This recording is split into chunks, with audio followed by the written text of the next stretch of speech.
Hello and welcome to this webinar today. My name is JP Cavanagh and I'm a Cybersecurity Industry Director and Strategy Lead for EMEA at Unisys. I'm delighted to be able to talk to you about business resilience and defining a new approach to security. So I'll be covering 4 areas during the presentation, which I expect to last about 35 minutes, and we'll then be very happy to take some questions at the end. So the 4 areas we'll look at the industry challenge, today's security landscape, where we'll look at a few key areas expected to be a focus, as well as some threats. And we'll then discuss what a new approach to security might look like, followed by optimizing outcomes. Okay, so the industry challenge. Well, once upon a time, in a new emerging cyberland, we built cyber castles with moats to defend the crown jewels of our kingdoms, i.e. our assets and our data. Our castles were to be impregnable and everything within them would be protected to the highest levels, from our most valuable data, applications, etc., right down to the canteen menus. Our people all worked within the castle walls, so could access the data and applications they needed to do their jobs, and we automatically assumed that everything already inside the castle walls didn't pose a threat and was therefore cleared for access. We spent millions on new technologies to be the castle walls, and we wanted a silver bullet, one-stop cybersecurity solution. The trouble is that having bought the so-called silver bullet, we discovered it wasn't so silver after all. The walls were breached, so we moved on to the next technology, and the walls were breached and we moved on to the next technology, and so on and so on. And what we ended up with was a highly complex mesh of technologies, none of which were designed to integrate with each other and were very difficult and complex to configure and maintain properly. Now, this proved to be very expensive and, of course, largely ineffective. We found that far from being impregnable, our perimeter defenses were being breached regularly.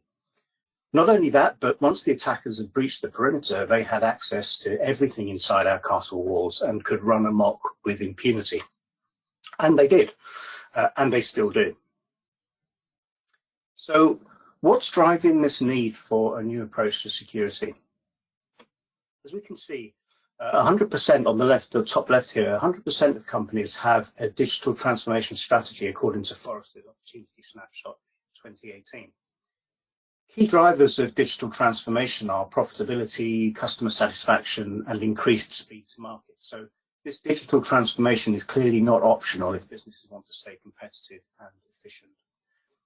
We can also see the acknowledgement of the requirement of adjustments to traditional perimeter security. However, a large percentage accept that this will expand their attack surface, and this will clearly need addressing.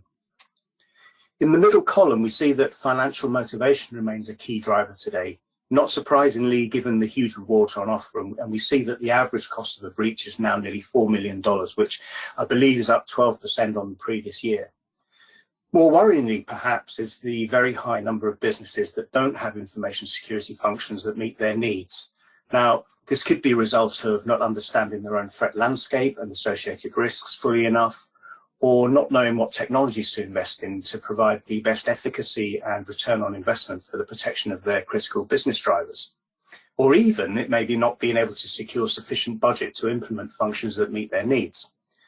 Most likely, it's a combination of all 3, but either way, that's a concerning statistic. And lastly, it's interesting to see the numbers associated there with accepting a different way forward with zero trust and microsegmentation. Again, these are high percentages in favor of the requirement, the approach, and the benefits, so it's going to be interesting to see in future how these numbers change from being aspirational to being realized. So 2019 had more than its fair share of high-profile data breaches and ransomware attacks, and this continues to be a huge area of concern and focus for businesses, particularly this year with the pandemic.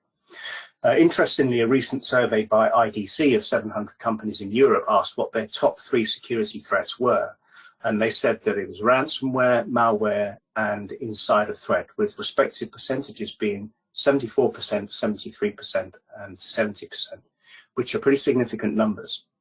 And in terms of the ransomware, we're seeing a diversification of this attack, evolving from a single hit-and-run extortion exercise where machines were locked, victims were extorted, and then the attacker moved on, into multi-threaded attacks that see networks infiltrated, often for a considerable period of time, and capitalizing on this in various ways. And of course, it's impossible to talk about industry challenge without reference to COVID-19 and its impact on business and employees alike. So we all know that almost overnight, businesses were faced with scaling up their remote worker capability to unprecedented levels, going from an average of 15 to 20% to well over 90%. By association, our attack surfaces have increased by nearly 400, 500, or 600% as a result. And this is a magnet for attackers, and there have been well-reported and significant rises in attacks on both VPN infrastructure, which is the medium that most companies use to provide that scaled-up remote working capability, and also attacks on workers through phishing and vishing vectors as a result. In terms of technology, in the past we had wired corporate-owned devices accessing enterprise applications. However, now our workspaces transcend the traditional boundaries of the corporate network via on-demand software, cloud computing, hybrid environments, and multi-cloud access, not to mention increasingly more connected devices and applications accessing large volumes of data remotely and on a global scale. So as a result, businesses are faced with a nebulous perimeter, to say the least, and the death of the traditional perimeter for sure. So this has created new challenges for business in terms of their focus and priorities. Talking to clients and industry analysts, it's clear that their attention and approach at the beginning of the year, when the pandemic hit, was centered on operational resilience, risk aversion, and associated risk management, including third-party risk management. And in the face of diminishing revenues across most verticals, scrutiny on security budgets and how that money was spent. Information tells us actually that we're now in a recovery phase, actually, coming towards the end of this financial year, and encouragingly, forecasts are that spending will begin to increase on security again, moving into 2021. But as you can see on the CIO slide, on this particular slide, I beg your pardon, a CIO on an advisory board recently said that 2020 is a year for safe bets only, and they would only invest in technologies that will enable us to reduce costs and increase that return on investment. This was supported by Gartner's early forecasting in July this year of an 8% decline in IT spend in 2020 over 2019 as a result of CIOs directing these budgets to technology and services that they consider to be mission critical. However, as I've just said, it's clear that we're now transitioning into a recovery mode, and actually Gartner's latest forecast is predicting that spending will increase by 4% in 2021, which is great news. So CIOs and CISOs are having to oversee the management and security of critical data and deliver the overall security structure of their organizations, as well as educating board members and shareholders on the importance of cybersecurity. So in short, they're responsible for the protection and resilience of the business in the face of a cyber attack or breach. Now, most CISOs and CIOs understand what needs to be done, but they're faced with a mountain of dynamic challenges and vulnerabilities that include legacy systems, technologies that create huge complexity and management overhead, and of course, getting funding from the business. So this can be particularly challenging if the need and focus of the funding can't be articulated to the executive team and to the board. Most companies use a traditional subjective approach to measure cybersecurity, where an assessment is undertaken, some recommendations are made, and then the organization has no updates until the following year. And that's an expensive process to undertake. This has been the status quo, but it hasn't given the organization true lifetime insight into the financial risk of their current security posture and the impact of change. Now, of course, the consequences of no change are that organizations aren't aware of their financial risk at any moment they choose. Security budget ends up invested in non-optimal initiatives. And given that security budget is hard won, getting good efficacy and ROI is absolutely critical. And there's also a fair bit of research going on today around helping boards to understand and manage cyber risk. That's because there's a real challenge in many organizations between the C-suite and the board in terms of articulating and understanding that cyber risk. Boards say that they don't know which questions to ask if the CISO and other C-suite, and what they get back they often don't understand. So really, by combining benefits of assessing cybersecurity and cyber risk posture in economic terms, understanding where the risk transfer zone is for all cyber perils, by prioritizing risk mitigation strategies and analyzing the return on investment of cybersecurity investments, and also determining the likelihood of a cyber-related financial loss, you can take a strategic approach to security decision-making. and easily communicate your risk reduction initiatives to the board. Now, up to now, there's been a real mix of how organizations think about their cybersecurity needs, ranging from pure compliance-led and point solution-based approaches to more strategic risk-based styles, and even the not very much at all approach. In terms of that last statement, I just want to share with you what was for me the most extraordinary situation that I've encountered in nearly 20 years in cybersecurity. A few years ago, when I was with another company, my team and I were asked to speak to a business about their cybersecurity posture. I had about 350 employees and manufactured and supplied to a single client, a large company. So they had operational technology and they had informational technology in their environments. We went to see the main IT director and his team. The IT director was solely responsible for security, and we conducted a workshop with him and a follow-up exploratory session. What we found was that there was no monitoring of any kind on the network other than network up-down time by a third party. There was no protection other than operating system firewalls. Most of the estate was running Windows XP. Everyone in the company knew the CEO's password. Everyone could access all company data if they wished to. And unbelievably, nearly 30% of the workforce were running eBay stores from the company network and saw nothing wrong with that. Now, the CEO's view was that he would rather be given a reason not to trust an employee than the opposite. And on top of this, there was no cyber awareness program at all. And the IT director had stated when we arrived that we're good with our security, we've never been breached. The problem was he couldn't possibly tell if he had been.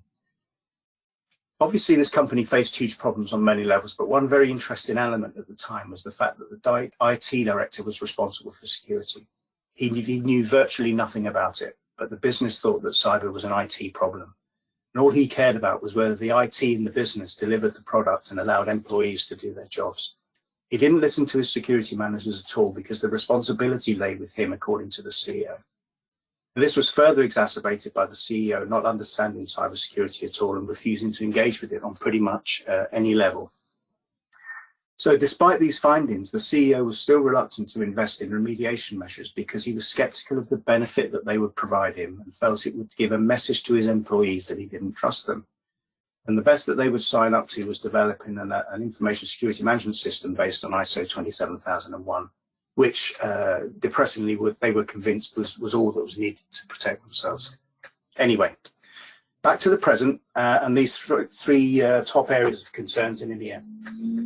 Let's start with ransomware attacks. Cybersecurity Ventures predicts that by next year, businesses will be hit with a ransomware attack every 11 seconds. So we're already seeing this attack vector diversified, as I mentioned before.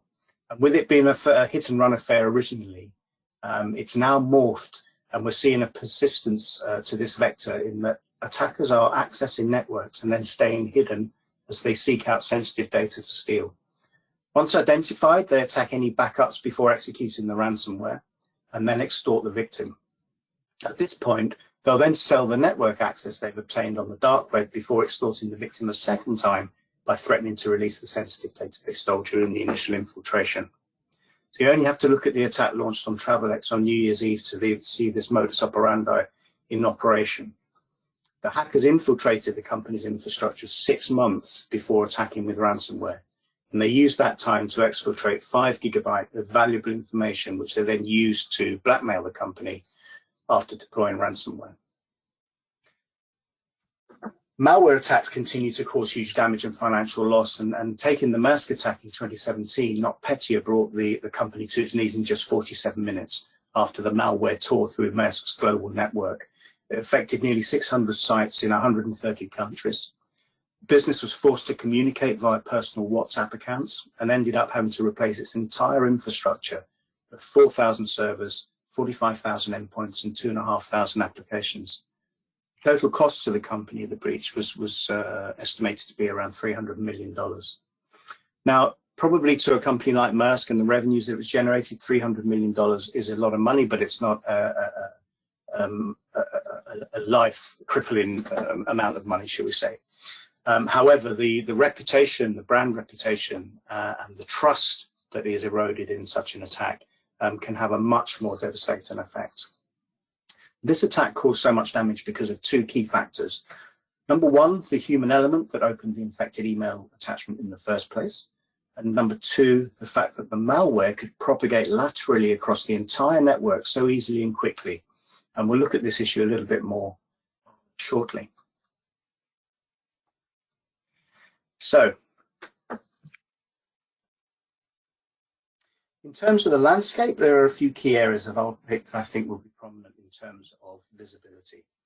So we can't escape the inexorable move to the cloud for the myriad benefits that it provides to businesses, as well as the advantages, of course, that it can provide over competitors who are lagging in the space. This is undoubtedly accelerated because of the COVID-19 situation this year, with more and more organizations realizing that they need to move to the cloud, given the challenges that they faced with suddenly having to provide unprecedented levels of remote working for their employees. However, they still have significant concerns around the security implications that this will have for their business in terms of visibility, control, configuration, for example, of containers, Kubernetes, that sort of thing. Next is the convergence of IT/OT technologies.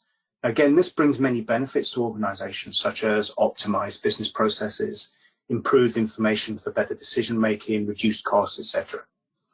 Flip side, of course, is that this creates a whole new set of challenges as it expands attack surfaces, and the consequences of a breach in this area could impact both security and safety, depending on the function of the operational technology system. And on top of this, we've got the continuing proliferation of IoT with all its incumbent vulnerabilities as a result of the haste of manufacturers, for example, to get their devices to market and the associated lack of security by design. Then we've got the introduction of 5G, whose implementation was expected widely in the UK this year, but obviously for obvious reasons hasn't happened, but is expected to accelerate across the UK in 2021 and beyond. 5G promises increased bandwidth, higher internet speeds, lower latency, and with that, a wide array of cybersecurity risks as well. 5G networks will guarantee wider coverage and provide the ability to connect more devices. And instead of connecting to the internet via Wi-Fi router, 5G devices will connect directly to the network. And this opens up a whole range of opportunities for attackers. So it's going to be essential to protect data in transit, as this will be one big area of focus for attackers in this space. And then, of course, the remote working scenario associated with the pandemic earlier this year. Typically, organizations use VPNs to provide remote working capabilities, and on average provision for about 15 to 20% of their workforce connecting remotely. Suddenly, we've been faced with scaling up our remote work capability from this 15 to 20% to well over 90% almost overnight. You could say that the VPN acts very much like the castle wall mentioned at the beginning, in that it is a protective layer, but once breached, it gives access to the whole network. This is a light bulb to a moth for attackers, and there have been well-reported and significant rises in attacks on both VPN infrastructure and workers since. Of course, with such an increase in capacity comes an increase in vulnerability, since the attack surface is so much larger, presenting so many more opportunities to exploit both network vulnerabilities and the increased access to data once defenses are breached. Also, the user at the end of the VPN becomes a target. So machines that originally only connected via the corporate network are now connecting from home networks. These machines are exposed to additional threat vectors, for example, default ISP router passwords, other compromised machines on the home network, etc. And if compromised themselves, would provide direct access to the internal corporate network. Now, in most cases, infrastructure simply wasn't designed to cope with this level of scaling. And certainly not in such a short time frame. So as a result, many businesses in all verticals have had a steep learning curve and now need to consider as a priority how secure these new environments that they've created actually are. So the cyber threat landscape is evolving rapidly. With huge bounties on offer, attackers are now highly skilled, they're well resourced and funded, and even operate as businesses with all of the structure you expect to see in business. The nature of what they do means that they're often one step ahead of the defenders. So the traditional perimeter is dead. The old way of doing cybersecurity, i.e. trying to build an impregnable fortress, is just a delusion. Attackers have developed the capability to launch elaborate, sophisticated and targeted attacks which circumvent traditional controls, and notably preventive controls, and they will breach our defenses and gain access to our networks. So what does this look like? Well, depending on which of the many available statistics you read, hackers attack every 39 seconds and on average 2,244 times a day. The average cost of a data breach, 3.92 million. That's, I think I mentioned earlier, is up about 12% on the previous year.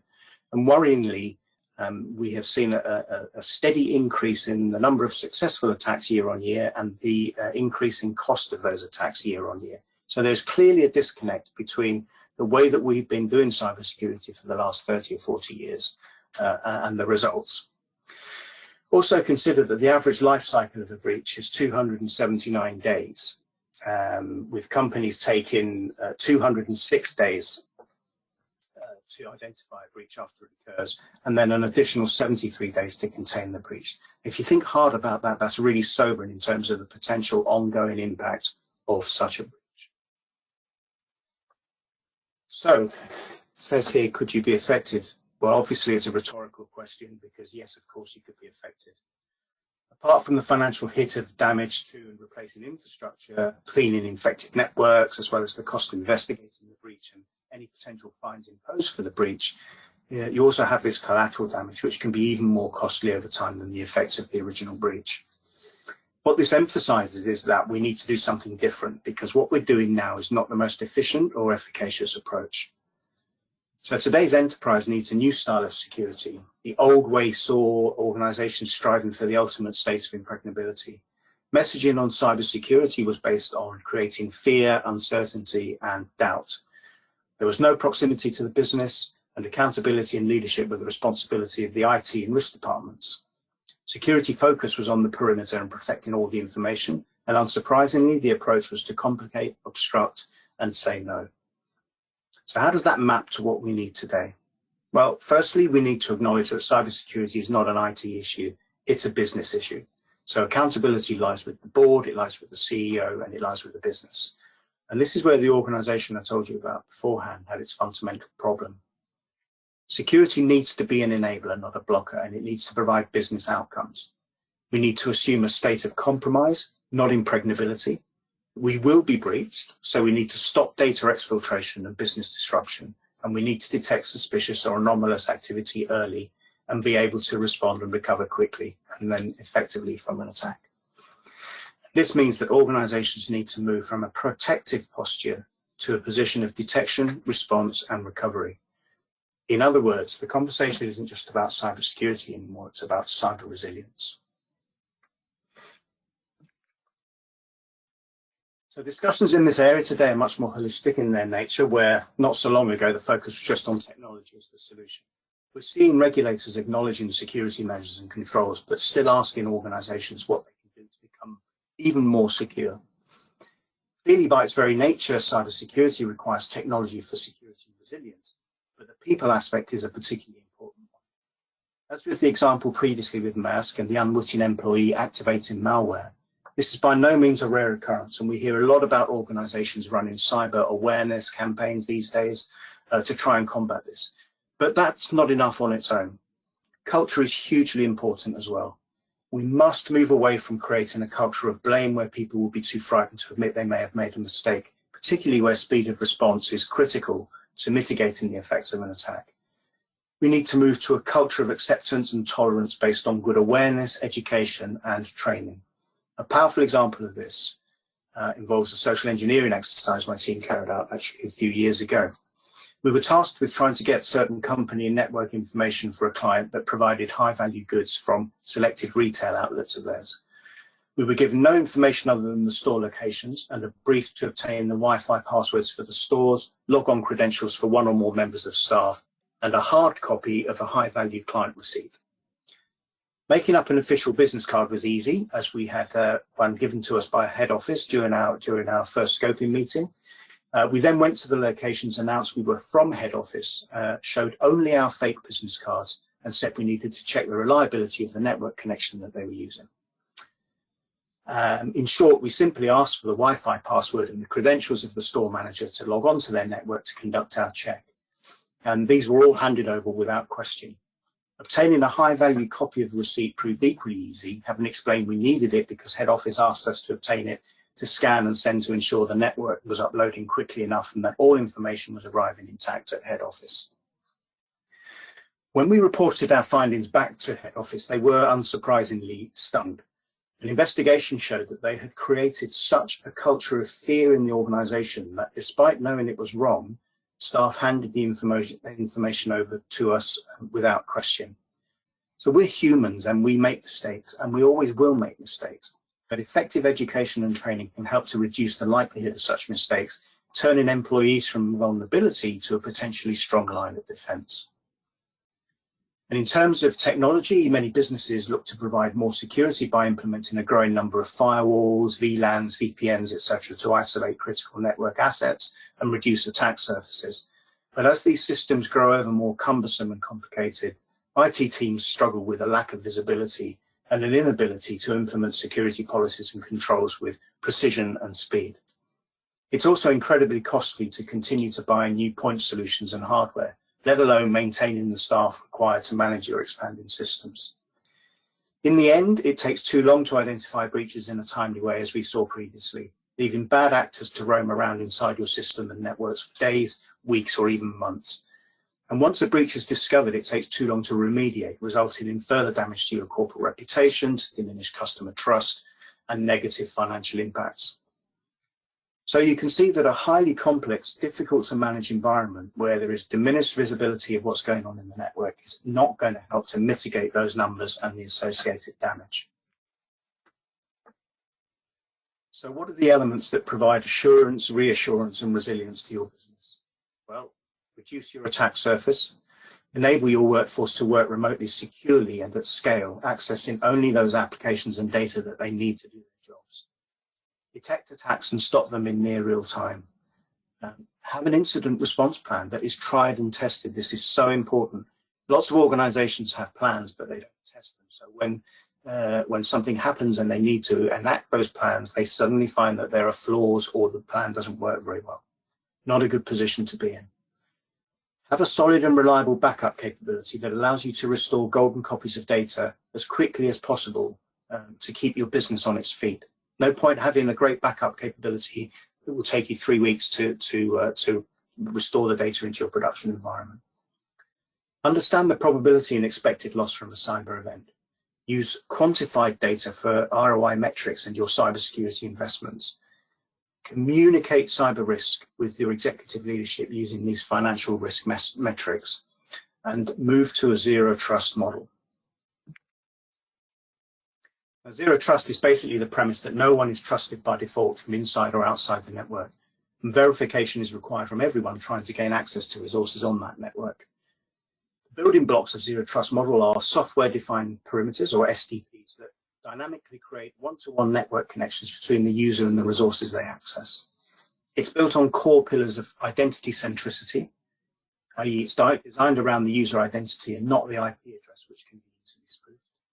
It leverages microsegmentation to apply the principle of least privilege to the network.